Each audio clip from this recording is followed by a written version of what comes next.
वाहिगुरु जी का खालसा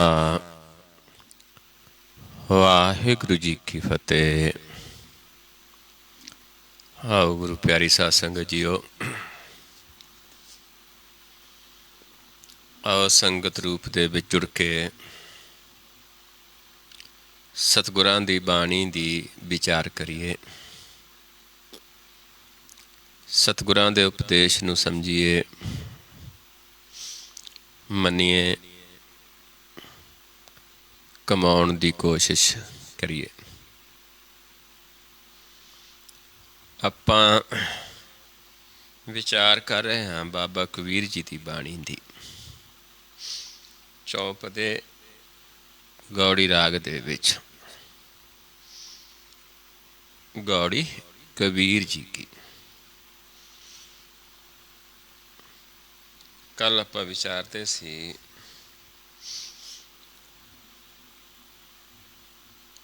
कि एक साडा शरीर जिहड़ा है ये काल है, मन हंस है ते नाम सरोवर है। हंसा सरवर काल शरीर, राम रसायन पियो रे कबीर। इस करके मन साडा सरवर दे विच राम रस नूं पींदा है। नौ दरां दा जिहड़ा शरीर है ये काल दा शरीर है, काल दा देश है। इत्थे राम रस नहीं है, इत्थे हर रस नहीं है।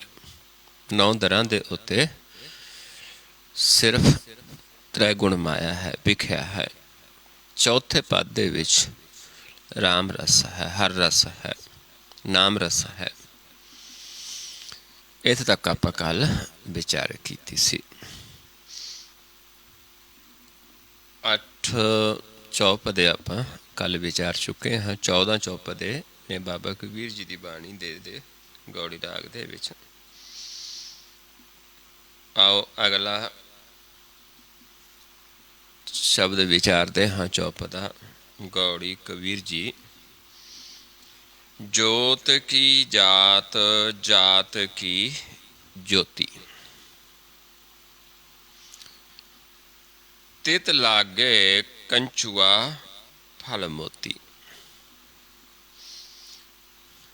हुण इत्थे समझाउंदे ने कि जोत की जात, जोत दे बारे की जानदा है। जात की ज्योति, उसते कोलों ज्योत दा ज्ञान ले।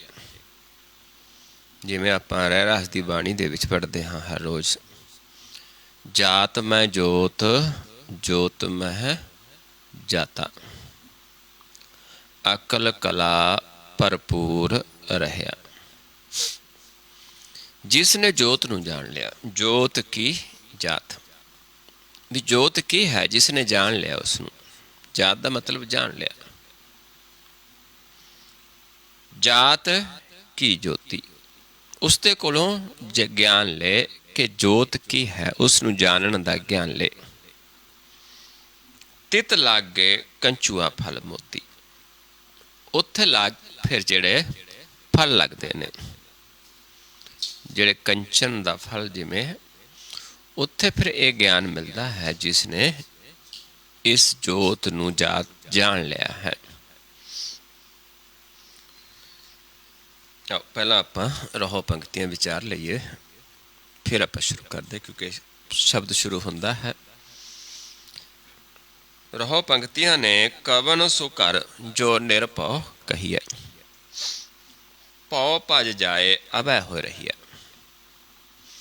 भी वो किहड़ा घर है जिथे असीं निरभौ हो सकते हाँ, जिथे प्रभु निरभौ वसदा है। क्योंकि निरभौ नूं ध्याउण दे नाल ही निरभौ होया जांदा है। जिन निरभौ, जिन हर निरभौ ध्याया जी, तिन का पौ सब गवासी। निरभौ जपै सगल भौ मिटै। वो घर किहड़ा है जिथे असीं निरभौ हो सकते हाँ, जिथे मालिक निरभौ बस रहा है। पौ भज जाए अभय हो रही है, जिथे साडा डर खत्म हो जाए, ਤੇ ਅਸੀਂ ਪ੍ਰਕਾਸ਼ ਰੂਪ ਹੋ ਜਾਈਏ। ਅਭੈ ਹੁੰਦਾ ਭੈ ਤੋਂ ਰਹਿਤ, ਅਭੈ ਪਦ ਨੂੰ ਚੌਥੇ ਪਦ ਨੂੰ ਵੀ ਕਹਿ ਦਿੱਤਾ ਹੈ ਪ੍ਰਕਾਸ਼ ਰੂਪ ਨੂੰ। ਜਿੱਥੇ ਮਨ ਪ੍ਰਕਾਸ਼ ਰੂਪ ਹੋ ਜਾਵੇ, ਕੋਈ ਜਦ ਮਨ ਪ੍ਰਕਾਸ਼ ਰੂਪ ਹੋ ਗਿਆ, ਇਸ ਦਾ ਡਰ ਖਤਮ ਹੋ ਜਾਂਦਾ ਹੈ। ਪ੍ਰਕਾਸ਼ ਨੂੰ ਕੋਈ ਵੀ ਪਕੜ ਨਹੀਂ ਸਕਦਾ, ਪ੍ਰਕਾਸ਼ ਨੂੰ ਕੋਈ ਵੀ ਸਜ਼ਾ ਨਹੀਂ ਦੇ ਸਕਦਾ। ਉਨੀ ਦੇਰ ਸਜ਼ਾ ਹੈ ਜਿੰਨੀ ਦੇਰ ਅਸਥੂਲ ਹੈ। ਉਸ ਅਭੈ ਪਦ ਨੂੰ ਅਭੈ ਨਿਰੰਜਨ ਪਰਮ ਪਦ, ਉੱਥੇ ਅਭੈ ਹੋ ਕੇ ਅਸੀਂ ਰਹਿ ਸਕਦੇ ਹਾਂ, ਭੈ ਤੋਂ ਰਹਿਤ ਹੋ ਸਕਦੇ ਹਾਂ। ਹੁਣ ਇਹ ਘਰ 'ਚ ਜਾਣ ਦੇ ਵਾਸਤੇ ਹੀ ਸਾਨੂੰ ਫਿਰ ਸ਼ਬਦ ਸ਼ੁਰੂ ਕਰਦੇ ਨੇ ਬਾਬਾ ਕਬੀਰ ਜੀ, ਜੋਤ ਕੀ ਜਾਤ, ਜਾਤ ਕੀ ਜੋਤੀ। ਕਿ ਜੋਤ ਕੀ ਹੈ ਜਿਹਨੇ ਜਾਣ ਲਿਆ, ਕਿਉਂਕਿ ਉੱਥੇ ਕਿਸ ਨੇ ਜਾਣਾ ਹੈ? ਨਿਰਭਉ ਘਰ ਦੇ ਵਿੱਚ ਮਨ ਨੇ। ਮਨ ਜੋਤ ਸਰੂਪ ਹੈ। ਜਾਤ ਕੀ ਜੋਤੀ, ਉਸ ਦੇ ਕੋਲੋਂ ਜਾਣ ਕੇ ਜੋਤ ਕੀ ਹੈ, ਜੋਤ ਦਾ ਗਿਆਨ ਲੈ। ਤਿਤ ਲਾਗੇ ਕੰਚੂਆ ਫਲ ਮੋਤੀ, ਉੱਥੇ ਹੀ ਸਾਡੇ ਮਨ ਜਿਹੜੇ ਫਲ ਮਿਲਦਾ ਹੈ, ਮੋਤੀ ਮਿਲਦੇ ਨੇ, ਗਿਆਨ ਮਿਲਣਾ ਹੈ। ਮੋਤੀ ਕੀ ਹੈ? ਗੁਰ ਦਾ ਗਿਆਨ। ਮੱਤ ਵਿੱਚ ਰਤਨ ਜਵਾਹਰ ਮਾਨਕ, ਜੇ ਇੱਕ ਗੁਰ ਕੀ ਸਿੱਖ ਸੁਣੀ। ਉੱਥੋਂ ਸਾਨੂੰ ਉਹ ਗਿਆਨ ਮਿਲੇਗਾ ਜਿਸ ਦੁਆਰਾ ਸਾਡੀ ਮੱਤ ਨੂੰ ਮੋਤੀਆਂ ਜਵੇਰਾਂ ਦੀ ਹੋ ਜਾਂਦੀ ਹੈ। ਜਿੱਥੇ ਸਾਡੇ ਮੱਤ ਨੂੰ ਫਲ ਲੱਗਣਾ ਹੈ ਮੋਤੀਆਂ ਦਾ, ਜਵਾਹਰਾਂ ਦਾ। ਤਟ ਤੀਰਥ ਨਹੀਂ ਮਨ ਪਤੀ ਆਏ, ਤਟਾਂ ਤੀਰਥਾਂ ਤੇ ਜਾ ਕੇ ਮਨ ਦਾ ਗਿਆਨ ਨਹੀਂ ਹੁੰਦਾ, ਮਨ ਦਾ ਭੇਤ ਨਹੀਂ ਆਉਂਦਾ। ਆਚਾਰ ਅਚਾਰ ਰਹੇ ਉਰਜਾਏ, ਉੱਥੇ ਤਾਂ ਸਿਰਫ ਆ ਆਚਾਰ ਹੈ, ਆ ਵਿਵਹਾਰ ਹੈ। ਚਾਰ ਅਚਾਰਾਂ ਦੇ ਵਿੱਚ ਹੀ ਜੀਵ ਉਲਝਿਆ ਰਹਿ ਜਾਂਦਾ ਹੈ। ਤਟ ਤੀਰਥਾਂ ਦੇ ਗਏ, ਦੇਖਿਆ, ਮੱਥਾ ਟੇਕਿਆ, ਨਹਾ ਲਏ, ਇਸ਼ਨਾਨ ਕਰ ਲਿਆ, ਲੇਕਿਨ ਮਨ ਦਾ ਗਿਆਨ ਨਹੀਂ ਹੁੰਦਾ। ਕਿਉਂਕਿ ਮਨ ਦਾ ਗਿਆਨ ਕਿੱਥੋਂ ਹੋਣਾ ਹੈ? ਜਿਹਨੇ ਜੋਤ ਨੂੰ ਜਾਣ ਲਿਆ ਹੈ। ਪਾਪ ਪੁੰਨ ਦੋਏ ਇੱਕ ਸਮਾਨ, ਪਾਪ ਕਰੀਏ ਚਾਹੇ ਪੁੰਨ ਕਰੀਏ, ਦੋਨੋਂ ਬਰਾਬਰ ਨੇ। ਕਿਉਂਕਿ ਕੋਈ ਫਰਕ ਨਾ ਸਮਝ ਲਵੇ ਜ਼ਿਆਦਾ। ਪਾਪ ਸਾਨੂੰ ਨਰਕਾਂ ਨੂੰ ਲੈ ਜਾਏਗਾ, ਜਮਨ ਮਰਨ 'ਚ ਲੈ ਜਾਏਗਾ। ਪੁੰਨ ਵੀ ਸਾਨੂੰ ਜਨਮ ਮਰਨ 'ਚ ਲੈ ਜਾਣਗੇ। ਫਰਕ ਹੋਏਗਾ ਥੋੜ੍ਹਾ, ਕਿ ਉਸ ਨੂੰ ਥੋੜ੍ਹੀ ਜੂਨੀ ਉੱਚੀ ਮਿਲ ਜਾਏਗੀ, ਉਸ ਨੂੰ ਜ਼ਿਆਦਾ ਕਸ਼ਟ ਵਾਲੀ ਮਿਲ ਜਾਏਗੀ। ਲੇਕਿਨ ਉੱਚੀ ਤੋਂ ਨੀਵੀਂ, ਨੀਵੀਂ ਤੋਂ ਉੱਚੀ, ਇੱਦਾਂ ਜੀਵ ਚੱਲਦਾ ਰਹੇਗਾ। ਪਤਾਲ ਲੋਕ ਚਲੇ ਜਾਏਗਾ, ਕੋਈ ਭੂਮ ਲੋਕ 'ਤੇ ਜਨਮ ਲੈ ਲਏਗਾ, ਅਤੇ ਕੋਈ ਆਕਾਸ਼ ਲੋਕ 'ਚ ਲੈ ਲਏਗਾ। ਇੰਨਾ ਕੁ ਫਰਕ ਰਹੇਗਾ। ਪਰ ਜੇਕਰ ਉਹ ਇੱਕ ਪਾਪ ਪੁੰਨ ਕਰਦਾ ਹੈ, ਉਹ ਆਕਾਸ਼ ਲੋਕ ਦੇ ਵਿੱਚ ਚਲੇ ਜਾਏਗਾ, ਪੰਛੀ ਬਣ ਜਾਏਗਾ। ਅਤੇ ਪੰਛੀ ਕੀ ਹੈ? ਪੰਛੀਆਂ ਦਾ ਖਾਣਾ ਕੀ ਹੈ? ਧਰਤੀ ਦੇ ਜੀਵ ਜਿਹੜੇ ਧਰਤੀ ਦੇ ਵਿੱਚ ਰਹਿੰਦੇ ਨੇ। ਬਹੁਤ ਸਾਰੇ ਪੰਛੀ ਐਸੇ ਨੇ ਜਿਨ੍ਹਾਂ ਨੇ ਟਿੱਡੀ ਪੁਣਖੀ ਧਰਤੀ 'ਚੋਂ ਨਿਕਲਦੀ, ਜਦੋਂ ਖੇਤ ਬਾਉਂਦੇ ਹਾਂ, ਕੁਛ ਵੀ ਕਰਦੇ ਹਾਂ, ਉੱਥੇ ਛਕਦੇ ਨੇ, ਉਹਨਾਂ ਦਾ ਭੋਜਨ ਹੈ। ਅਤੇ ਉਹਨਾਂ ਦਾ ਧਿਆਨ ਉਹਨਾਂ 'ਚ ਜ਼ਿਆਦਾ ਰਹੇਗਾ, ਅਤੇ ਉਹ ਅਗਲੀ ਵਾਰੀ ਉੱਥੋਂ ਨਿਕਲ ਕੇ ਟਿੱਡੀਆਂ ਪੁਣਖੀਆਂ ਬਣ ਜਾਣਗੇ। ਇਸ ਕਰਕੇ ਇਹ ਬਰਾਬਰ ਹੀ ਨੇ, ਪਾਪ ਅਤੇ ਪੁੰਨ, ਕੋਈ ਬਹੁਤਾ ਫਰਕ ਨਹੀਂ। ਕਿਉਂਕਿ ਮੁਕਤੀ ਨਹੀਂ ਮਿਲ ਸਕਦੀ ਪੁੰਨ ਪਾਪ ਦੇ ਨਾਲ। ਨਿਜ ਘਰ ਪਾਰਸ ਤਜੋ ਗੁਣ ਆਨ, ਇਸ ਕਰਕੇ ਨਿਜ ਘਰ ਦੇ ਵਿੱਚ ਵਾਸਾ ਕਰੋ, ਉਸ ਨੂੰ ਪਾਰਸ, ਉਸ ਨੂੰ ਸਪਰਸ਼ ਕਰੋ, ਜੋਤ ਨਾਲ ਪ੍ਰਕਾਸ਼ ਨੂੰ ਸਪਰਸ਼ ਕਰੋ। ਹੋਰ ਗੁਣ ਛੱਡ ਦਿਓ, ਤਜੋ ਗੁਣ ਆਨ, ਵੀ ਹੋਰ ਗੁਣ ਛੱਡ ਦਿਓ, ਹੋਰ ਸਾਰਾ ਕੁਝ ਛੱਡ ਕੇ ਸਿਰਫ ਨਿਜ ਘਰ ਦਾ ਭੇਤ ਲਓ। ਉੱਥੇ ਆਪਣੀ ਜੋਤ ਨੂੰ, ਆਪਣੇ ਧਿਆਨ ਨੂੰ ਪਰਮੇਸ਼ਰ ਦੇ ਨਾਲ, ਜੋਤ ਦੇ ਨਾਲ ਪਰਸ ਕਰ ਦਿਓ, ਸਪਰਸ਼ ਕਰ ਦਿਓ, ਉਸ ਦੇ ਨਾਲ ਛੁਆ ਦਿਓ। ਕਬੀਰ ਨਿਰਗੁਣ ਨਾਮ ਨ ਰੋਸ, ਉਹ ਨਿਰਗੁਣ ਨਾਮ ਹੈ। ਉਸ ਦੇ ਨਾਲ ਸਾਡਾ ਮਨ ਛੂ ਜਾਏਗਾ, ਅਤੇ ਮਨ ਦੇ ਅੰਦਰੋਂ ਸਾਰੇ ਭਰਮ, ਰੋਸ, ਸਭ ਕੁਛ ਖਤਮ ਹੋ ਜਾਏਗਾ। ਇਸ ਪਰਚਾਏ ਪਰਚ ਰਹੋ, ਇਹ ਤਰੀਕਾ ਹੈ। इस तरीके दे नाल असीं उस प्रभु नूं मिल सकते हाँ ते उस नूं मिल के निरभउ हो सकते हाँ। ਉਹੀ जिथे परमेश्वर बसदा है। एक ही निरभउ घर च जाण दा तरीका है कि सारा कुछ छड्ड के अपनी जोत नूं उस मालिक दे नाल स्पर्श करना है ते फिर ही मन कंचन बन जाता है, प्रकाश रूप हो जाता है। उत्थे ही साडा कंचन काया दा ज्ञान हुंदा है। दो तरह की काया है, 9 तरह का शरीर है। इसनूं माटी दी काया कहा है ते जिहड़ा 10वां द्वार है उसनूं कंचन काया कहा है।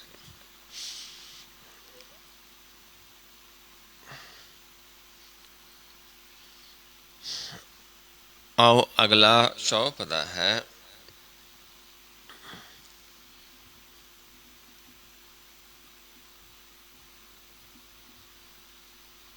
ना जाना बैकुंठ कहाँ ही। जानिया नहीं भी बैकुंठ कित्थे है। चौथा पद प्रकाश सचखंड, जिथे मन प्रकाश रूप होना है बैकुंठ। कहते जानिया नहीं है भी बैकुंठ है कित्थे, परमेश निज घर है कित्थे, परमेश्वर दा वासा कित्थे है, चौथा पद कित्थे है। जान जान सब कहे तहाँ ही। सिर्फ कह रहा है कि उत्थे है पर जानिया नहीं है बैकुंठ कित्थे है। उदा ही कही जाता जीवां नूं कि इत्थे बैकुंठ है, असी बैकुंठ नूं जाणदे पर जानिया नहीं है। आओ हुण आपां शुरू करते हैं शब्द नूं।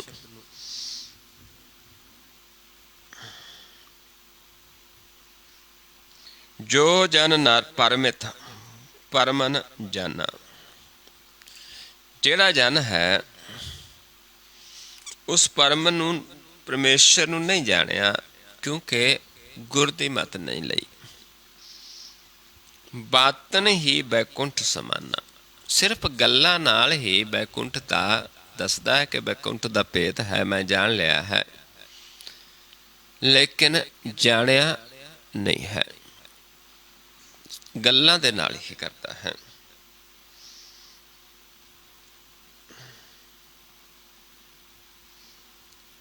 कहन कहावन नह पति आई है। असे कहते कहन करहाउण दे नाल गल नहीं बनती, किसी नूं भरोसा नहीं आउंदा। तो मन मानै जाते हौमै जई है। जे क्योंकि बैकुंठ दे विच मन दी हौमै खत्म हो जाती है। अगर जीव दूजे नूं बैकुंठ दा ज्ञान देंदा है ते वो जान लैंदा है, उत्थे जाके वो देखदा है कि मन अस्थूल तो प्रकाश हो गया, आपा खत्म हो गया है। फिर ही असी समझ सकते भी असी बैकुंठ दे विच वासा हो गया है साडा। फिर मन मनदा है। जदों हौमे खत्म हो गई, मन प्रकाश रूप हो गया, फिर सानू ज्ञान हुंदा है कि इसदा प्रकाश रूप सी साडा अस्थूल रूप खत्म हो गया है। फिर सानू ज्ञान हुंदा है, फिर सानू विश्वास आउंदा है कि हुण असी बैकुंठ नूं जान लिया है। जिन्हें जानिया है वही सानू दस सकदा है, लेकिन संसार है गल्लां दे नाल ही करदा है पर जानिया नहीं है। जब लग मन बैकुंठ की आस। जब तक हमारा समझाते ने बाबा कबीर जी के मन दे अंदर बैकुंठ की आस है, तब लग होए नहीं चरण निवास। उन्नी देर उस दे चरण मन दे विच प्रभु दे चरनां दा वासा नहीं हो सकता। क्यों नहीं हो सकता? क्योंकि बैकुंठ तक जाण दे वास्ते पहला सानू ज्ञान लेना पैंदा है, संगत करनी पैंदी है, सुन के मनना पैंदा है, मन के निराश हो के बैठना पैंदा है। निराशा जदों असी निराश हो के बैठते हाँ क्योंकि अज नहीं कल नूं नहीं परसों फिर हो सकता है। जिहड़ा जीव कहता है अज ही आस लई बैठा कि अज मैं कीता ते अज ही हो जाएगा, उसके वास्ते औखा मार्ग है। क्योंकि होना एक छिन च भी हो सकता है, पर उसके वास्ते भरोसे की बहुत लोड़ होंदी है। पर भरोसा छड्ड जिहड़े जीव रखते ने ते निराश होके ये भी रखते हैं कि प्रभु एक दिन सानू ज्ञान करवाएगा, सानू दरगाह दा वासी बनाएगा बैकुंठ दे विच। पर असीं दर ते बैठे हाँ, किवें बैठे हाँ जिवें कुत्ता मालिक दा दर नहीं छड्डदा। फिर जाके प्रभु जद देखदा है, उसनूं भरोसा आउंदा है, विश्वास आउंदा है, फिर बैकुंठ दे विच वासा हुंदा है। क्योंकि पहलां असीं बैकुंठ जाण तक पहलां बहुत सारे सानू लंघना पैंदा है, संगत करनी पैंदी है, गुर दा ज्ञान लैना पैंदा है, आपा त्यागना पैंदा है, ते अपने आप नूं कुछ जनाउणा नहीं हुंदा। गुर दे ग्रह आपा रहना हुंदा है। गुर के ग्रह सेवक जो रहे, गुर की आज्ञा मन में सहे, आपस को कर कश न जनावै, हर हर नाम हृदय साध त्यावै, मन बेचा सतगुर कै पास ते सेवक के काज रास। इस करके जद असी कही भी अज असी लगे अज ही बैकुंठ वासा हो जाएगा, उन्हां जीवां नूं फिर नहीं, क्योंकि मार्ग है सहज दा, काली दा नहीं, सुनियारे की तरह धीरज का मार्ग है, धीरज रख के चलना है। तरजी रे एक टेक तू लाहे बिडानी अस, एक टेक रख के चलना पैंदा है, फिर जाके सानू बैकुंठ प्राप्त होता है। क्योंकि बैकुंठ दे विच जाके हौमे खत्म हो जाती। जदों मन प्रकाश हो गया, आकार खत्म हो गया, निराकार रूप हो गया, उदों असी बैकुंठ दे वासी बन जाते हैं। कहो कबीर ए कहिए काहे, ते बाबा कबीर समझाते ने कि एक क्यों कहते हैं साध संगत बैकुंठे आहे। क्योंकि जब आप साध संगत बैठे हाँ तो जिन्होंने भरोसा है उस बैकुंठ विच ही वसते ने। क्योंकि जिथे आप परमेश्वर की विचार करते हाँ तो दूजे सुनते ने, संगत दे विच प्रभु वसदा है, जिथे प्रभु वसदा है उत्थे बैकुंठ है। इस करके जिहड़े जीव वो समा भी लाउंदे ने, सुनते ने प्रभु की विचार, सुन के मनते ने, उन्हां दा वो समा भी बैकुंठ दे विच ही प्रवान हुंदा है। इस करके जिहड़े उस वचन नूं मनते ने सुन के, ते वो फिर बैकुंठ दे वासी बनते ने। जिहड़े सिर्फ बैकुंठ की आस रखी बैठे पर संगत नहीं करना चाहते, ज्ञान नहीं लेना चाहते, अपनी मत नहीं त्यागनी चाहते, तो उन्हां दा बैकुंठ दे विच वासा नहीं हुंदा।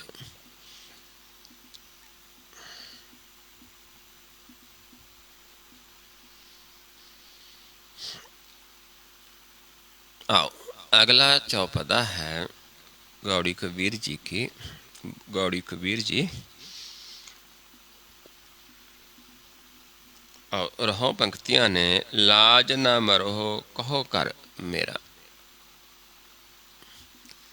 जे आप समझते हाँ कि इस संसार दे विच जिहड़े साडे असीं अपने घर बनाए हुए ने, जां मन कहे कि आ माया दा शरीर ही मेरा घर है, कहते उन्हें शर्म नहीं आती। शर्म आनी चाहिए। आप कहिए भी ये तेरा नहीं है, मन का नहीं है, ना ये संसार शरीर मन का है, तो ना ये संसारिक घर, जिसनों नौवीं पातशाह जी भी समझाते ने, जो तन तन अपनों कर मान्यो अर सुंदर ग्रह नारी, इनमें कश तेरो रे ना है न, देखो सोच विचारी, तेरा नहीं है। इस करके मन नूं जागना पैना है। क्योंकि मन का घर किहड़ा है? निरभौ घर, जिवें आपां पहलां विचार के आए हाँ। ये संसारिक घर मन का नहीं है। इस करके कहते लाज शर्म नाल मरो। शर्म नाल क्यों नहीं मर जाते? जे तुसीं कहंदे, मन कहंदा भी ये घर मेरा है। ਅੰਤ ਕੀ ਬਾਰ ਨਹੀਂ ਕਛ ਤੇਰਾ। ਅੰਤ ਸਮੇਂ ਜਿਸ ਦਿਨ ਤੂੰ ਜਾਣਾ ਸੰਸਾਰ ਚੋਂ, ਕੁਛ ਵੀ ਇੱਥੇ ਦਾ ਤੇਰੇ ਨਾਲ ਨਹੀਂ ਜਾਣਾ, ਕੁਛ ਤੇਰਾ ਨਹੀਂ ਰਹਿ ਜਾਣਾ। ਇਸ ਕਰਕੇ ਤੇਰਾ ਕੁਛ ਵੀ ਨਹੀਂ ਹੈ। ਸ਼ਰਮ ਆਉਣੀ ਚਾਹੀਦੀ ਜੇ ਅਸੀਂ ਕਹਿੰਦੇ ਇੱਥੇ ਮੇਰਾ ਹੈ ਮਨ ਨੂੰ।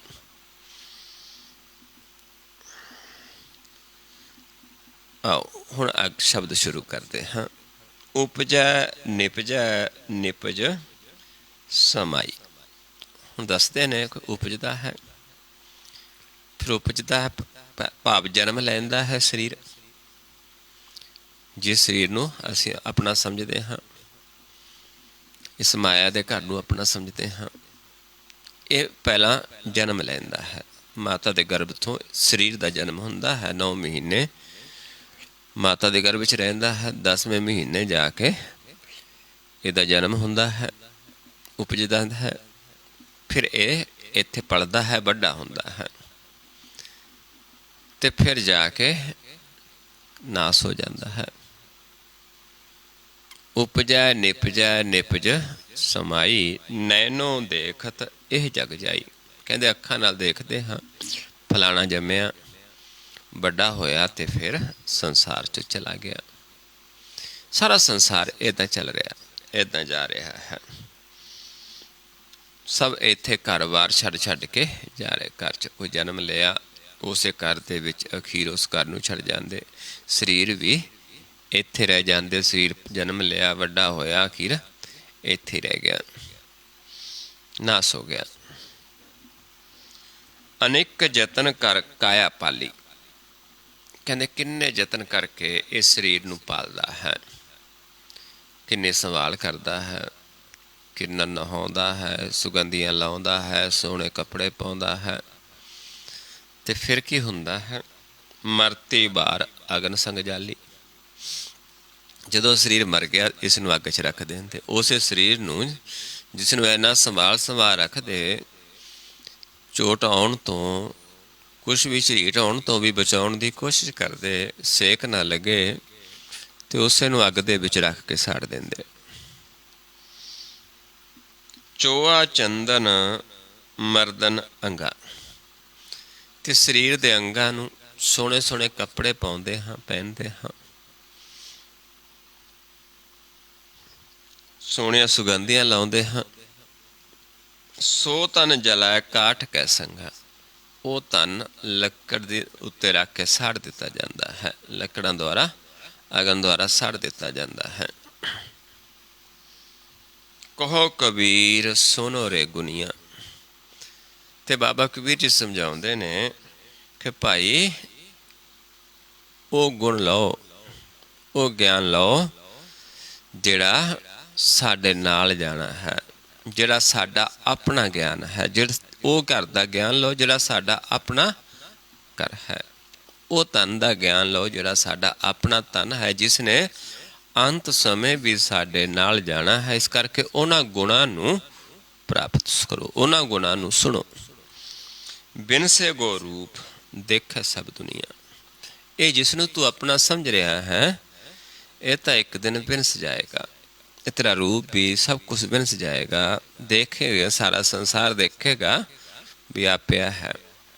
ਜਿਸ ਨੂੰ ਇੰਨਾ ਸੰਭਾਲਦਾ ਸੀ, ਇੰਨਾ ਸਵਾਰਦਾ ਸੀ, ਸੁਗੰਧੀਆਂ ਲਾਉਂਦਾ ਸੀ, ਪਿਆ ਤੇ ਨਾਲ ਨਹੀਂ ਜਾਣਾ। ਇਸ ਕਰਕੇ ਉਹ ਗੁਣਾਂ ਦਾ ਗਿਆਨ ਲਓ ਜਿਹੜੇ ਨਾਲ ਚੱਲਣੇ ਨੇ, ਜਿਹੜੇ ਦਰਗਾਹ ਦੇ ਵਿੱਚ ਕੰਮ ਆਉਣੇ ਨੇ। ਉਹ ਕੰਮ ਛੱਡ ਦੋ।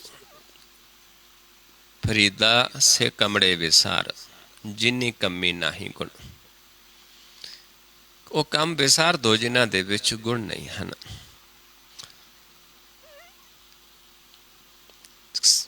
ਸੇ ਕਮੜੇ ਵਿਸਾਰ, ਜਿੰਨੀ ਕਮੀ ਨਾਹੀ, ਜਿਨੀ ਕਮੀ ਨਾਹੀ ਗੁਣ, ਸੇ ਕਮੜੇ ਵਿਸਾਰ। ਮਤ ਸ਼ਰਮਿੰਦਾ ਹੋ ਬਈ ਸਾਈਂ ਦੇ ਦਰਬਾਰ। ਜਿਨ੍ਹਾਂ ਕੰਮਾਂ ਦੇ ਵਿੱਚ ਗੁਣ ਨਹੀਂ ਹਨ, ਉਹ ਕੰਮ ਵਿਸਾਰ ਦੇ, ਕਿਉਂਕਿ ਨਹੀਂ ਸ਼ਰਮਿੰਦਾ ਹੋਣਾ ਪਏਗਾ ਉਸ ਪ੍ਰਭੂ ਦੇ ਦਰਬਾਰ ਦੇ ਵਿੱਚ। ਉਹ ਗੁਣ ਲੈ ਜਿਹੜੇ ਗੁਣਾਂ ਨਾਲ ਤੇਰਾ ਮੁਖ ਪ੍ਰਭੂ ਦੇ ਦਰਬਾਰ ਦੇ ਵਿੱਚ ਉਜਲ ਹੋਣਾ ਹੈ।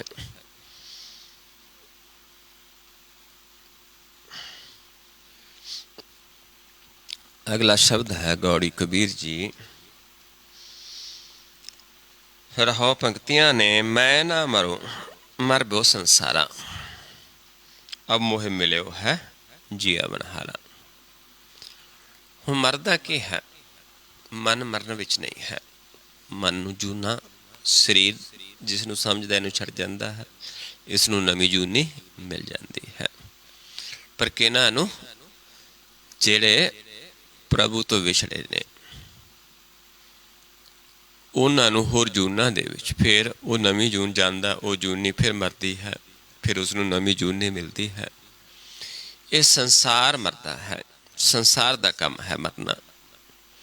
कहंदे मैं नहीं मरूंगा क्योंकि मेरा तो उस प्रभु दे नाल मिलाप हो गया जिहड़ा जियावनहार है। जदों जो सदा ही अमर है उसते विच जाके मन समा गया, फिर उत्थे मौत नहीं है। इस करके असीं तां अमर हो गए, मुक्त हो गए। मरूगा संसार, असीं नहीं मरना क्योंकि मरण वास्ते संसार है। असीं तां मुक्त हो गए हैं क्योंकि असीं तां उस नाल मिलाप हो गया। मेरा तां जिहड़ा मिलावन जियावनहार है, अब मोहे मिलियो है जियावनहारा।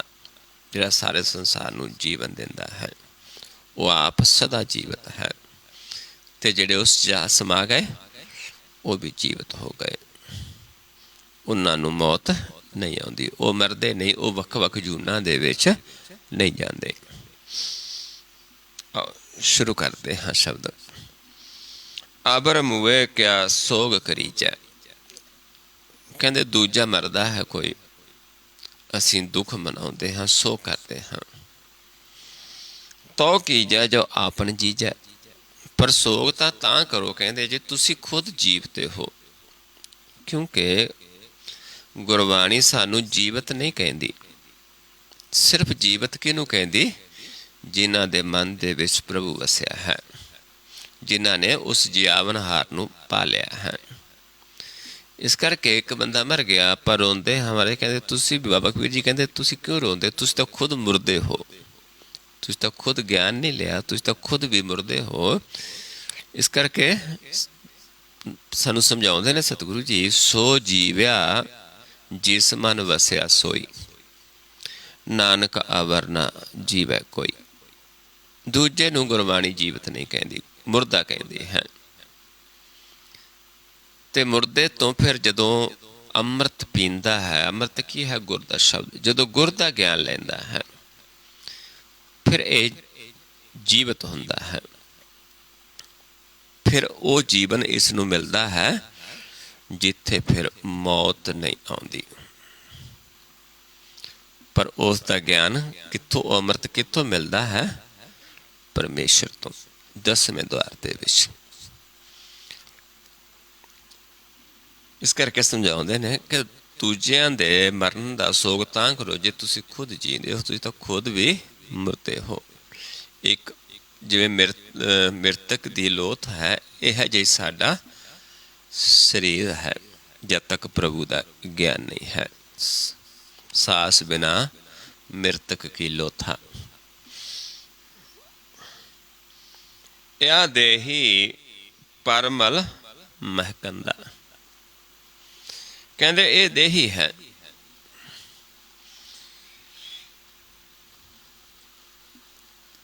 इस देही दे विच प्रभु दी जोत है। पर प्रभु तो असी विसरे हाँ। इस करके तां सुख विसरे परमानंदा।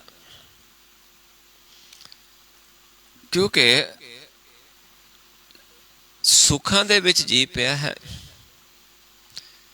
ते तन नूं सवारदा है, तन दे नाल प्यार करदा है। सुखां दे विच होण करके परमेश्वर तो भुलिया है। क्योंकि सुख की है? रोग है। ते जिन्हां ते प्रभु खुश हुंदा है उन्हां नूं दुख आउंदा है। दुख दारू सुख रोग पिया। जदों सुख हो गया, शरीर तंदुरुस्त है, सारा कुछ सही है, ते परमेश्वर दा चेता ही नहीं आउंदा जीवन नूं। ਪਰਮੇਸ਼ਰ ਨੂੰ ਭੁੱਲ ਜਾਂਦਾ ਹੈ।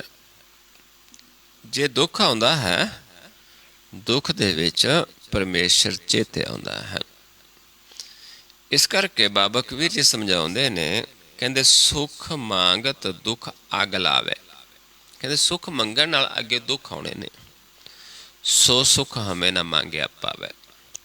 ਕਹਿੰਦੇ ਅਸੀਂ ਨਹੀਂ ਉਸ ਨੂੰ ਮੰਗਣਾ ਚਾਹੁੰਦੇ ਸੁੱਖਾਂ ਨੂੰ, ਕਿਉਂਕਿ ਉਹਦੇ ਨਾਲ ਕਰੋੜਾਂ ਦਿਵਸ ਸਾਨੂੰ ਦੁੱਖ ਪਾਉਣਾ ਪੈਣਾ ਹੈ, 84 ਲੱਖ ਜੂਨ ਭੋਗਣੀ ਪੈਂਦੀ ਹੈ। ਸੁੱਖਾਂ ਦੇ ਕਰਕੇ, ਤਨ ਦੇ ਅਰੋਗਤਾ ਦੇ ਕਰਕੇ ਜੀ ਪਰਮੇਸ਼ਰ ਨੂੰ ਭੁੱਲ ਜਾਂਦਾ ਹੈ। ਕੂਟਾ ਏਕ ਪੰਚ ਪਨਿਹਾਰੀ। ਹੁਣ ਇੱਕ ਖੂਹ ਹੈ। ਖੂਹ ਕਿਹੜਾ ਹੈ? ਜਿੱਥੇ ਅੰਮ੍ਰਿਤ ਹੈ। ਪਰ ਉਸ ਖੂਹ ਦੇ ਉੱਤੇ ਪਾਣੀ ਕੌਣ ਪੀ ਸਕਦਾ ਹੈ?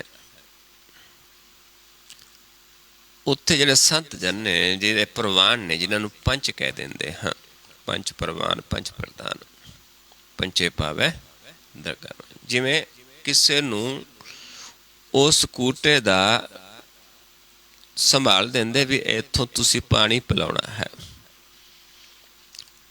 ਇੱਦਾਂ ਹੀ ਪ੍ਰਭੂ ਦੇ ਜਿਹੜੇ ਜਨ ਨੇ, ਸੇਵਕ ਨੇ, ਉਸ ਕੂਟੇ ਦਾ ਗਿਆਨ ਰੱਖਦੇ। ਖੂਹ ਦਾ ਕੂਟਾ ਕਹਿੰਦੇ ਖੂਹ ਨੂੰ, ਜਿੱਥੇ ਵਿੱਚ ਅੰਮ੍ਰਿਤ ਹੈ।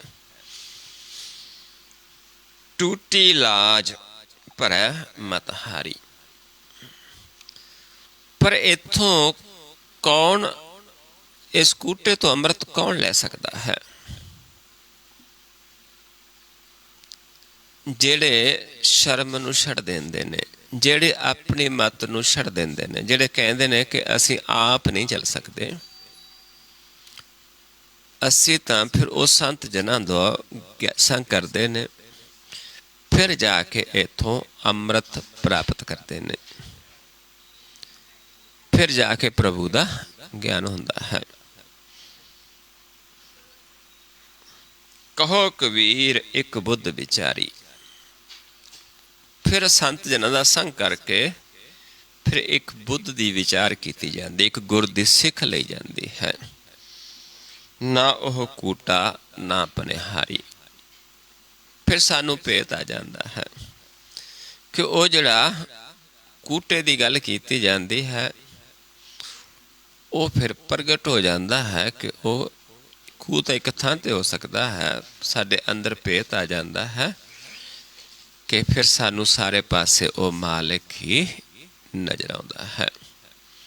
ਫਿਰ ਸਾਡਾ ਜੀਵਨ ਪ੍ਰਾਪਤ ਜਿਹੜਾ ਹੈ ਸਫਲ ਹੁੰਦਾ ਹੈ, ਕਿਉਂਕਿ ਫਿਰ ਹੀ ਅਸਲੀ ਜੀਵਨ ਹੈ। ਜੇ ਅਸੀਂ ਆਪਣੇ ਆਪ ਨੂੰ ਨਹੀਂ ਜਾਣਿਆ, ਫਿਰ ਸਾਡਾ ਜੀਵਨ ਨਹੀਂ ਹੈ। ਫਿਰ ਪਤਾ ਚੱਲਦਾ ਹੈ ਕਿ ਮਨ ਨੇ ਉਸ ਖੂਹ ਦੇ ਵਿੱਚ ਅੰਮ੍ਰਿਤ ਪੀਣਾ ਹੈ। ਅੰਤਰ ਕੂਟਾ ਅੰਮ੍ਰਿਤ ਭਰਿਆ, ਸ਼ਬਦੇ ਕਾਢ ਪੀਐ ਪਨਹਾਰੀ। ਉਹ ਗੁਰ ਦੇ ਸ਼ਬਦ ਦੁਆਰਾ ਫਿਰ ਪੀਂਦਾ ਹੈ। ਇੱਕ ਵਾਰੀ ਗੁਰ ਦਾ ਗਿਆਨ ਲੈ ਲਿਆ, ਫਿਰ ਆਪ ਹੀ ਅਸੀਂ ਉਸ ਖੂਹ ਦੇ ਵਿੱਚੋਂ ਅੰਮ੍ਰਿਤ ਪੀ ਸਕਦੇ ਹਾਂ। ਪਰ ਉਹ ਖੂਹ ਇਹ ਨਹੀਂ ਵੀ ਇੱਕ ਥਾਂ 'ਤੇ ਹੀ ਹੈ, ਹਰ ਥਾਂ 'ਤੇ ਹੈ। ਬਸ ਇੱਕ ਗਿਆਨ ਲੈਣਾ ਹੁੰਦਾ ਹੈ। ਪਰ ਉਹ ਗਿਆਨ ਤਾਂ ਹੀ ਮਿਲਦਾ ਹੈ ਜੇ ਅਸੀਂ ਆਪਣੀ ਮੱਤ ਛੱਡ ਦਿੰਦੇ ਹਾਂ।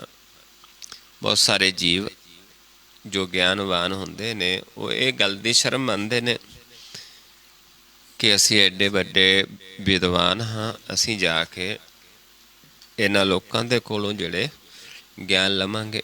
ਸ਼ਰਮ ਮੰਨਦੇ ਨੇ।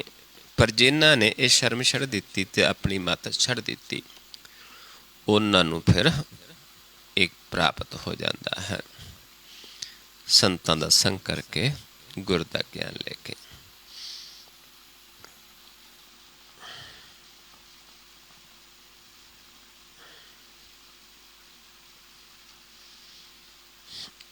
आओ अगला शब्द है गौड़ी कबीर जी। ऐसे घर हम बहुत बसाए। रहो पंक्तियां ने शब्द दियां। जब हम राम गर्भ होए आए। भी ऐसे घर असी बहुत, घरां दा मतलब की है शरीर, बई बहुत शरीरां दे विच असी गर्भ दे विच हो के आए हाँ। ਕਿਉਂਕਿ 84 ਲੱਖ ਜੂਨ ਜੀ ਭੋਗ ਕੇ ਫਿਰ ਮਨੁੱਖਾ ਦੇਹੀ ਦੇ ਵਿੱਚ ਆਉਂਦਾ ਹੈ। ਕਿਹੜੀਆਂ ਕਿਹੜੀਆਂ ਜੂਨਾਂ ਨੇ ਉਹਦੇ ਵਿੱਚ ਕੁਛ ਦੱਸਣ ਦੀ ਕੋਸ਼ਿਸ਼ ਕਰ ਰਹੇ ਨੇ ਬਾਬਾ, ਕਿਉਂਕਿ 84 ਲੱਖ ਜੂਨ ਗਿਣਾਉਣੀ ਬੜੀ ਔਖੀ ਹੈ, ਪਰ ਫਿਰ ਵੀ ਉਹਨਾਂ ਨੇ ਸਾਨੂੰ ਸਮਝਾਉਣ ਵਾਸਤੇ ਕੁਛ ਉਦਾਹਰਨਾਂ ਦਿੱਤੀਆਂ ਨੇ।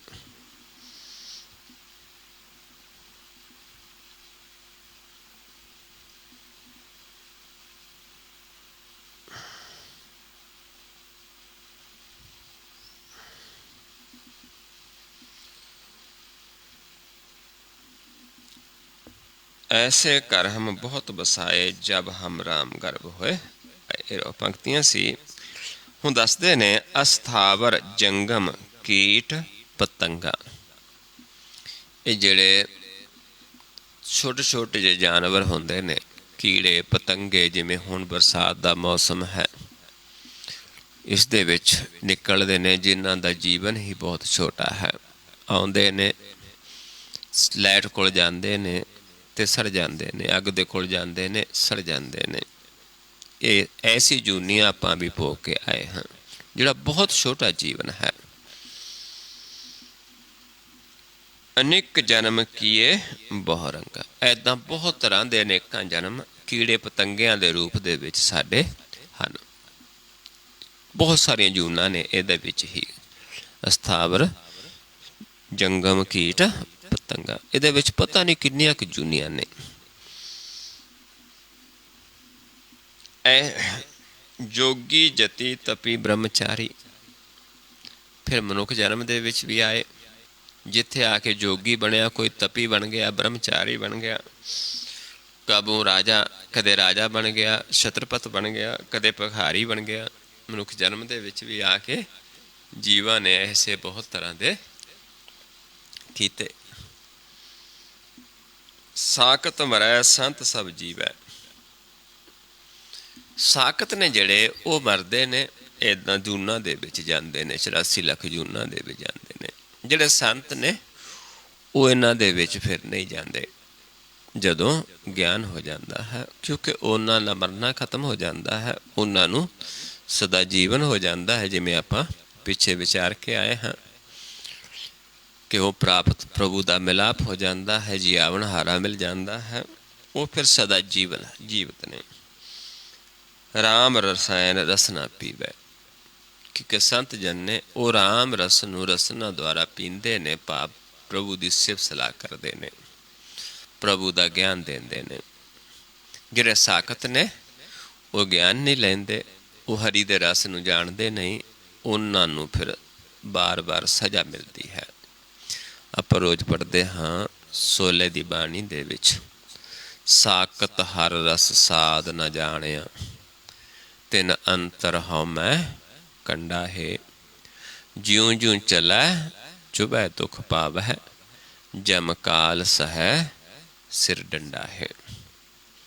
ਤੇ ਦੂਜੇ ਪਾਸੇ ਨੇ ਜਿਹੜੇ ਹਰੀ ਦੇ ਜਨ ਨੇ, ਸੰਤ ਜਨ, ਹਰ ਜਨ ਹਰ ਹਰ ਨਾਮ ਸਮਾਣੇ, ਦੁਖ ਜਨਮ ਮਰਨ ਭਵਖੰਡਾ ਹੈ, ਅਬਿਨਾਸੀ ਪੁਰਖ ਪਾਇਆ ਪਰਮੇਸ਼ਰ, ਬਹੁ ਸੋਭ ਖੰਡ ਬ੍ਰਹਮੰਡਾ ਹੈ। ਦੂਜੇ ਪਾਸੇ ਜਿਹੜੇ ਹਰੀ ਦੇ ਨਾਮ ਦੇ ਵਿੱਚ ਸਮਾ ਜਾਂਦੇ ਨੇ, ਅਬਿਨਾਸੀ ਪਰਮੇਸ਼ਰ ਪੁਰਖ ਨੂੰ ਪਾ ਲੈਂਦੇ ਨੇ, ਉਹਨਾਂ ਦੀ ਖੰਡਾਂ ਬ੍ਰਹਮੰਡਾਂ ਵਿੱਚ ਵੀ ਸੋਭਾ ਹੁੰਦੀ ਹੈ। ਹਮ ਗਰੀਬ ਮਸਕੀਨ ਪ੍ਰਭ ਤੇਰੇ, ਤੇ ਜਿਹੜੇ ਗਰੀਬ ਮਸਕੀਨ ਬਣ ਕੇ ਪ੍ਰਭੂ ਦੇ ਦਰ ਤੇ ਜਾਂਦੇ ਨੇ, ਹਰ ਰਾਖ ਰਾਖ ਬੜ ਵੱਡਾ ਹੈ, ਉਹਨਾਂ ਨੂੰ ਪ੍ਰਭੂ ਫਿਰ ਰੱਖਦਾ ਹੈ, ਕਿਉਂਕਿ ਸਭ ਤੋਂ ਵੱਡਾ ਪਰਮੇਸ਼ਰ ਹੈ। ਜਿਹਨਾਂ ਨਾਨਕ ਨਾਮ ਆਧਾਰ ਟੇਕ ਹੈ, ਜਿਨ੍ਹਾਂ ਦਾ ਆਧਾਰ, ਜਿਨ੍ਹਾਂ ਦੀ ਟੇਕ ਨਾਮ ਬਣ ਜਾਂਦੀ ਹੈ। ਜਨ ਨਾਨਕ ਨਾਮ ਆਧਾਰ ਟੇਕ ਹੈ, ਹਰ ਨਾਮੇ ਹੀ ਸੁਖ ਮੰਡਾ ਹੈ। ਹਰੀ ਦੇ ਨਾਮ ਦੁਆਰਾ ਹੀ ਉਹਨਾਂ ਨੂੰ ਸੁਖ ਦੀ ਪ੍ਰਾਪਤੀ ਹੁੰਦੀ ਹੈ। ਇਸ ਕਰਕੇ ਸਮਝਾਉਂਦੇ ਨੇ ਵੀ ਸਾਖਤ ਮਰਦੇ ਨੇ, ਸੰਤ ਜੀਵਦੇ ਨੇ, ਕਿਉਂਕਿ ਉਹ ਰਾਮ ਰਸਾਇਣ ਨੂੰ ਰਸਨਾ ਦੁਆਰਾ ਪੀਂਦੇ ਨੇ। ਕਹੋ ਕਬੀਰ ਪ੍ਰਭ ਕਿਰਪਾ ਕੀਜੈ, ਤੇ ਸਮਝਾਉਂਦੇ ਨੇ ਬਾਬਾ ਕਬੀਰ ਜੀ ਕਿ ਪ੍ਰਭੂ ਜਦੋਂ ਕਿਰਪਾ ਕਰਦਾ ਹੈ, ਹਾਰ ਪ੍ਰੈ ਆਪੂ ਦੀਜੈ। ਜਦੋਂ ਫਿਰ ਅਸੀਂ ਉਸ ਪ੍ਰਭੂ ਦੀ ਸ਼ਰਨ ਵਿੱਚ ਜਾਂਦੇ ਹਾਂ, ਇਸ ਕਹਿ ਕੇ ਵੀ ਅਸੀਂ ਨਹੀਂ ਚੱਲ ਸਕਦੇ, ਅਸੀਂ ਤਾਂ ਹਾਰ ਗਏ, ਬਸ ਹੁਣ ਤੂੰ ਸਾਡੇ 'ਤੇ ਕਿਰਪਾ ਕਰ।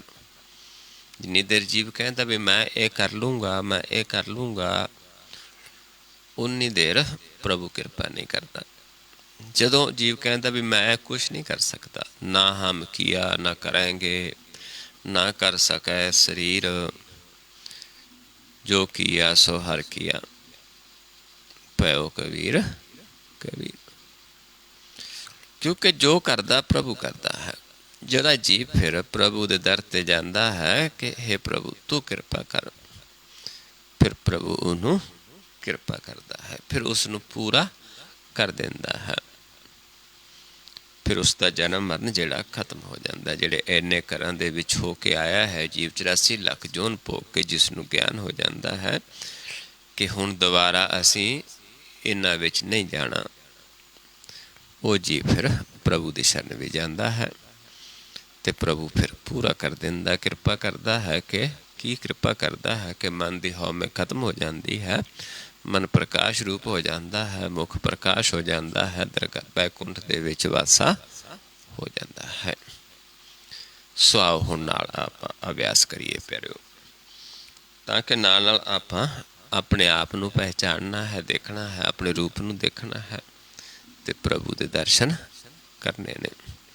ਜਦੋਂ ਮਨ ਪ੍ਰਕਾਸ਼ ਹੋ ਗਿਆ ਅਤੇ ਸਾਡਾ ਕਾਰਜ ਪੂਰਾ ਹੋ ਗਿਆ। ਜਦੋਂ ਸਾਡਾ ਮੁਖ ਉਜਲ ਹੋ ਗਿਆ ਅਤੇ ਸਾਡਾ ਜੀਵਨ ਦੇ ਵਿੱਚ ਮਨੁੱਖਾ ਜਨਮ ਦੇ ਵਿੱਚ ਆਉਣਾ ਸਫਲ ਹੋ ਗਿਆ। ਸੋ ਆਓ, ਕਿਵੇਂ ਆਪਾਂ ਨੂੰ ਇਹ ਗਿਆਨ ਹੁੰਦਾ ਹੈ? ਹੋ ਸਕਦਾ ਕੋਈ ਨਵਾਂ ਜੀਵ ਹੋਵੇ, ਇਸ ਕਰਕੇ ਆਪਾਂ ਸਮਝਾਉਂਦੇ ਹਾਂ ਰੋਜ਼ ਕਿ ਆਪੇ ਦੀ ਪਹਿਚਾਣ ਕਿਵੇਂ ਕਰਨੀ ਹੈ। ਮਨ ਜਿਹੜਾ ਸਾਡਾ ਹੈ ਉਹ ਨੇਤਰਾਂ ਵਿੱਚ ਹੈ। ਨੇਤਰ ਦੋ ਨੇ, ਇਸ ਕਰਕੇ ਦੋ ਜੋਤਾਂ ਨੇ। ਆਪਣੀ ਜੋਤ ਨੂੰ ਪਹਿਚਾਣਨਾ ਹੈ। ਜਾਤ ਕੀ ਜੋਤ, ਜੋਤ ਕੀ ਜਾਤਾ। ਜੋਤ ਦਾ ਆਪਾਂ ਗਿਆਨ ਲੈਣਾ ਹੈ ਕਿ ਜੋਤ ਕੀ ਹੈ, ਉਸ ਨੂੰ ਜਾਣਨਾ ਹੈ। ਕਿਸ ਤੋਂ? ਜਿਹਨੇ ਜੋਤ ਨੂੰ ਜਾਣਿਆ ਹੈ। ਹੁਣ ਆਪਾਂ ਦੋਨਾਂ ਨੇਤਰਾਂ ਨੂੰ, ਨੇਤਰਾਂ 'ਚ ਜੋਤ ਹੈ, ਦੋ ਨੇਤਰ ਨੇ। ਨੇਤਰੋ ਮੇਰੇ ਹਰ ਤੋਂ ਮੈਂ ਜੋਤ ਤਰੀ, ਹਰ ਬਿਨਾ ਵਰਨਾ ਦੇਖੋ ਕੋਈ। ਹੁਣ ਦੋ ਨੇਤਰ ਨੇ, ਦੋਨਾਂ ਨੇਤਰਾਂ ਨੂੰ ਇਸ ਪੁਆਇੰਟ 'ਤੇ ਜਿੱਥੋਂ ਪਾਉਣ ਅੰਦਰ ਆਉਂਦੀ, ਇੱਥੇ ਆ ਕੇ ਆਪਾਂ ਨੇਤਰ ਦੋਨੇ ਸਮ ਕਰਨੇ ਨੇ।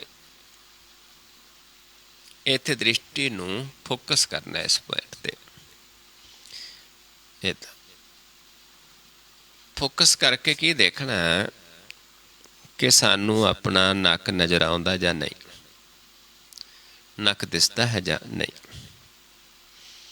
ਜੇਕਰ ਨੱਕ ਦਿਸਦਾ ਹੈ ਫਿਰ ਸਾਡਾ ਮਨ ਦੋ ਜੋਤ ਦੇ ਵਿੱਚ ਹੈ, ਦੁਚਿੱਤੀ ਦੇ ਵਿੱਚ ਹੈ, ਦੁਬਿਧਾ ਵਿੱਚ ਹੈ। ਜਿਸਨੂੰ ਦੁਬਿਧਾ ਕਹਿ ਦਿੱਤਾ, ਦੁਚਿੱਤੀ ਕਹਿ ਦਿੱਤਾ ਹੈ, ਭਰਮ ਦੇ ਵਿੱਚ ਹੈ। ਜੇਕਰ ਇੱਕ ਦ੍ਰਿਸ਼ਟ ਹੈ, ਜੇਕਰ ਨੱਕ ਨਜ਼ਰ ਨਹੀਂ ਆਉਂਦਾ ਫਿਰ ਇੱਕ ਦ੍ਰਿਸ਼ਟ ਹੈ, ਜਿੱਥੇ ਸਾਡੇ ਮਨ ਦੀ ਅਵਸਥਾ ਇੱਕ ਦੇਵਤਾ ਅਵਸਥਾ ਹੈ।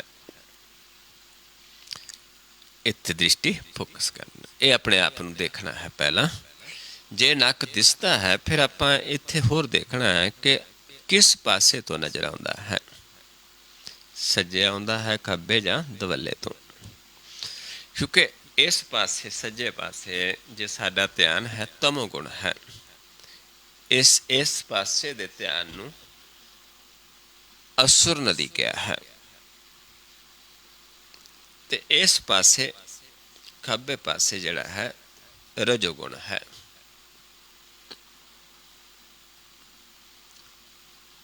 ਤੇ ਜੇ ਅਸੀਂ ਦਵੱਲੇ ਨਜ਼ਰ ਆਉਂਦਾ ਹੈ ਫਿਰ ਇੱਥੇ ਸਤੋਗੁਣ ਹੈ।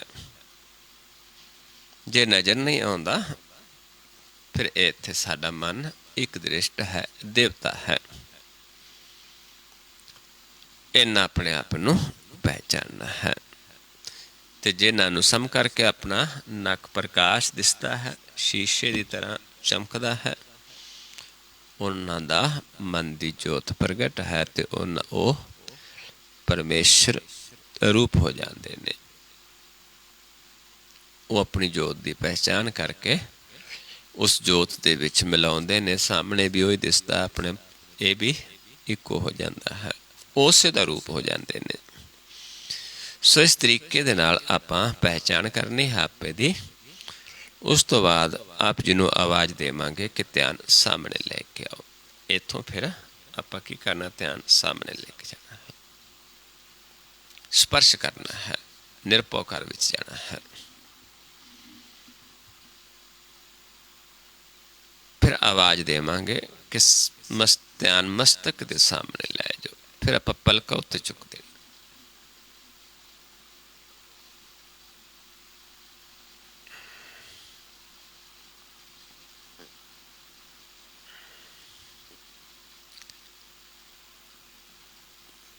ਫਿਰ ਜਦੋਂ ਕਹਾਂਗੇ ਸਾਹਮਣੇ, ਫਿਰ ਸਾਹਮਣੇ ਲੈ ਕੇ ਆਉਣਾ ਹੈ।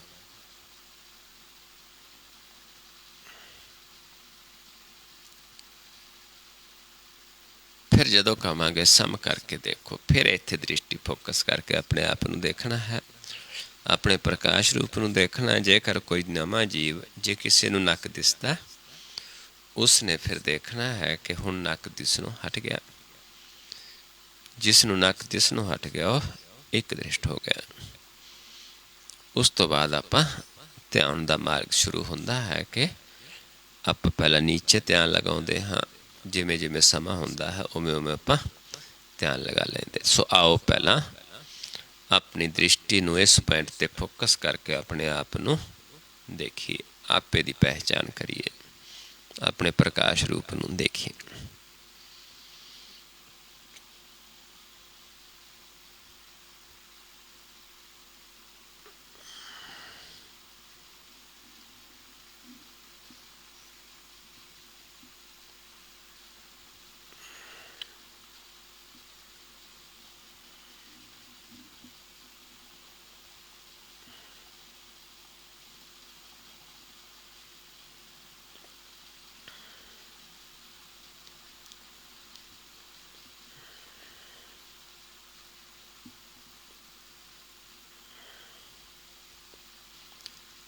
ਧਿਆਨ ਸਾਹਮਣੇ ਲੈ ਕੇ ਆਓ ਜੀ।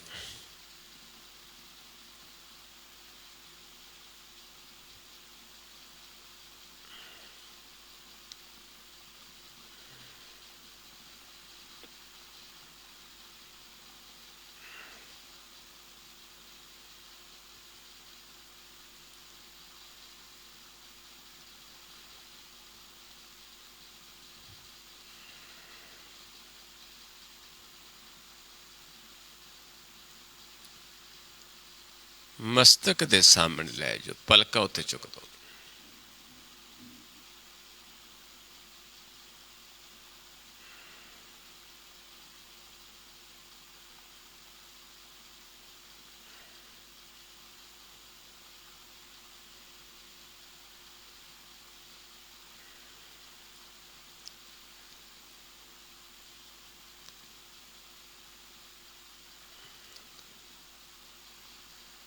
फिर सामने लेके आइए, फिर ध्यान सामने लेके आओ।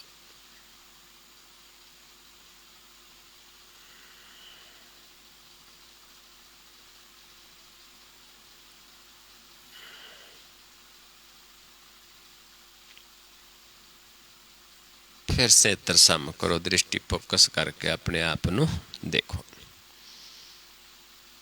अपने प्रकाश रूप नू देखो।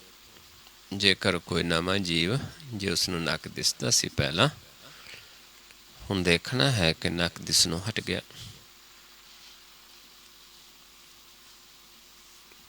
नक दिसनों हट गया तो हौमे खत्म हो गई, मन दा आपा खत्म होया।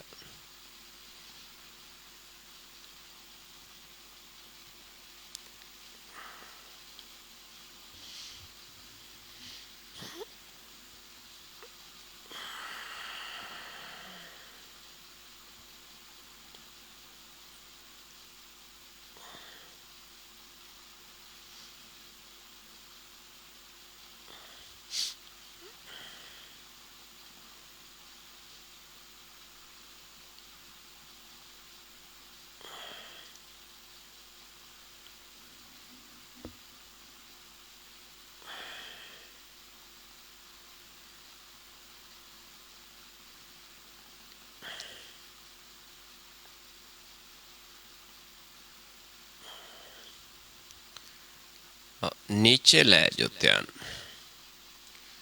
ਨੀਚੇ ਜਿੱਥੇ ਵੀ ਆਪਾਂ ਬੈਠੇ ਹਾਂ, ਥੱਲੇ ਜੋ ਵਿਛਿਆ ਹੈ, ਕੱਪੜਾ ਹੈ, ਚੱਦਰ ਹੈ, ਫਰਸ਼ ਹੈ, ਜੋ ਵੀ ਹੈ, ਉਸ ਤੋਂ ਥੋੜ੍ਹਾ ਉੱਪਰ ਦੇਖਣ ਦੀ ਕੋਸ਼ਿਸ਼ ਕਰਨੀ ਹੈ। ਰਿਲੈਕਸ ਹੋ ਕੇ, ਜ਼ੋਰ ਨਹੀਂ ਲਗਾਉਣਾ, ਇੱਕ ਪੁਆਇੰਟ ਨਹੀਂ ਦੇਖਣਾ, ਧਿਆਨ ਢਿੱਲਾ ਛੱਡ ਕੇ ਦੇਖਣਾ ਹੈ। ਇੱਥੇ ਸਾਨੂੰ ਸਰੋਵਰ ਦੀ ਤਰ੍ਹਾਂ ਪ੍ਰਕਾਸ਼ ਦਿਸਣਾ ਸ਼ੁਰੂ ਹੋ ਜਾਏਗਾ, ਜਿਸ ਨੂੰ ਸੁਨ ਸਰੋਵਰ ਕਹਿੰਦੇ ਨੇ। ਜਿਵੇਂ ਸਰੋਵਰ ਦੇ ਵਿੱਚ ਚਲਦੀਆਂ ਤਰੰਗਾਂ ਚੱਲਦੀਆਂ ਨੇ, ਲਹਿਰਾਂ ਚੱਲਦੀਆਂ ਨੇ, ਇੱਥੇ ਸਾਨੂੰ ਪ੍ਰਕਾਸ਼ ਦੀਆਂ ਲਹਿਰਾਂ ਅਨੁਭਵ ਹੋਣੀਆਂ ਸ਼ੁਰੂ ਹੋ ਜਾਣਗੀਆਂ। ਬਿਲਕੁਲ ਜਲ ਦੀ ਤਰ੍ਹਾਂ ਹੋਏਗਾ, ਲੇਕਿਨ ਇਸ ਜਲ ਨੂੰ ਅੰਮ੍ਰਿਤ ਜਲ ਕਿਹਾ ਹੈ।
ਸਮ ਕਰਕੇ ਦੇਖੇ ਆਪਣੇ ਆਪ ਨੂੰ।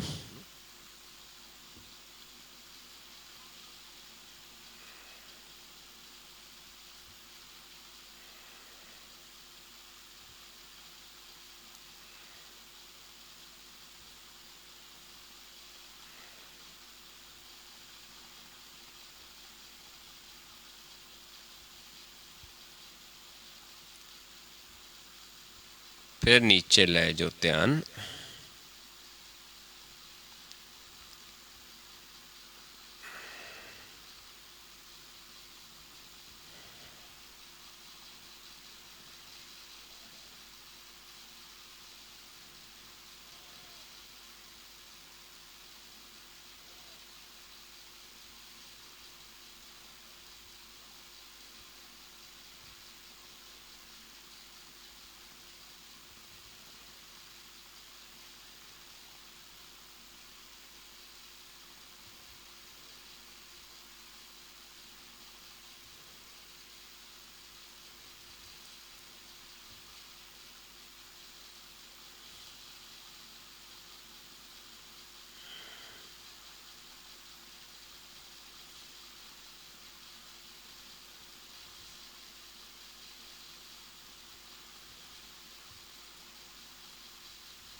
ਸਮ ਕਰਕੇ ਦੇਖੀਏ ਫਿਰ ਆਪਣੇ ਆਪ ਨੂੰ, ਦ੍ਰਿਸ਼ਟੀ ਫੋਕਸ ਕਰਕੇ ਆਪਣੇ ਆਪ ਨੂੰ ਦੇਖੀਏ, ਆਪਣੇ ਪ੍ਰਕਾਸ਼ ਰੂਪ ਨੂੰ ਦੇਖੀਏ। ਆਪਣਾ ਨੱਕ ਪ੍ਰਕਾਸ਼ ਹੋ ਜਾਂਦਾ ਹੈ, ਇਸ ਪਾਸਿਓਂ ਆਪਾਂ ਨੂੰ ਹੀਰੇ ਦੀ ਤਰ੍ਹਾਂ ਚਮਕਣਾ ਸ਼ੁਰੂ ਹੋ ਜਾਂਦਾ ਹੈ। ਇਸ ਦੇ ਆਰ ਪਾਰ ਵਿੱਚ ਦਿਸਣਾ ਸ਼ੁਰੂ ਹੋ ਜਾਂਦਾ ਹੈ।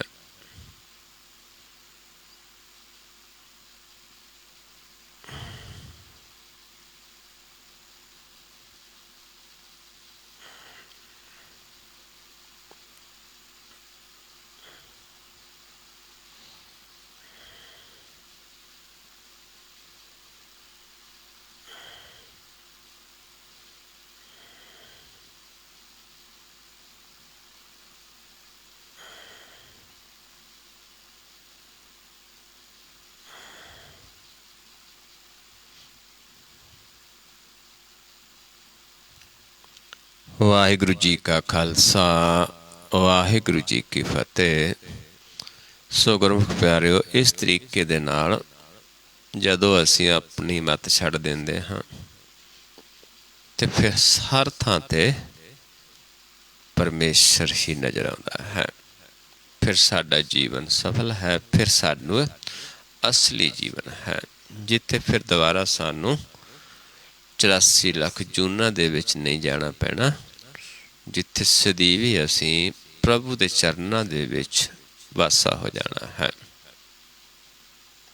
ਨਰਕ ਤੇ ਸੁਰਗ ਦੋਨੋਂ ਹੀ ਖਤਮ ਹੋ ਜਾਣਗੇ, ਕਿਉਂਕਿ ਪਾਪ ਉਹ ਨਰਕ ਸੁਰਗ ਲੈ ਜਾਂਦੇ ਨੇ। ਬਾਬਾ ਕਬੀਰ ਸਮਝਾਉਂਦੇ ਨੇ, ਕਬੀਰ ਨਰਕ ਸੁਰਗ ਤੇ ਮੈਂ ਰਹਿਓ ਸਤਿਗੁਰ ਕੈ ਪ੍ਰਸਾਦ, ਚਰਨ ਕਮਲ ਕੀ ਮੌਜ ਕੋ ਰਹੋ ਅੰਤ ਅਰ ਆਤ। ਸੋ ਉਸ ਪ੍ਰਭੂ ਦੇ ਚਰਨਾਂ ਦੇ ਵਿੱਚ ਆਪਾਂ ਆਨੰਦ ਮਾਣਨਾ ਹੈ। ਆਓ ਇੰਨੀ ਕੁ ਵਿਚਾਰ ਕਰਦੇ ਹਾਂ। ਬਹੁਤ ਸਾਰੀਆਂ ਭੁੱਲਾਂ ਹੋ ਜਾਂਦੀਆਂ ਹਨ। ਆਪ ਸੰਗਤ ਸਤਿਗੁਰੂ ਜੀ ਬਖਸ਼ਣਯੋਗ ਹੋ, ਬਖਸ਼ ਲੈਣਾ ਜੀ। ਵਾਹਿਗੁਰੂ ਜੀ ਕਾ ਖਾਲਸਾ, ਵਾਹਿਗੁਰੂ ਜੀ ਕੀ ਫਤਿਹ।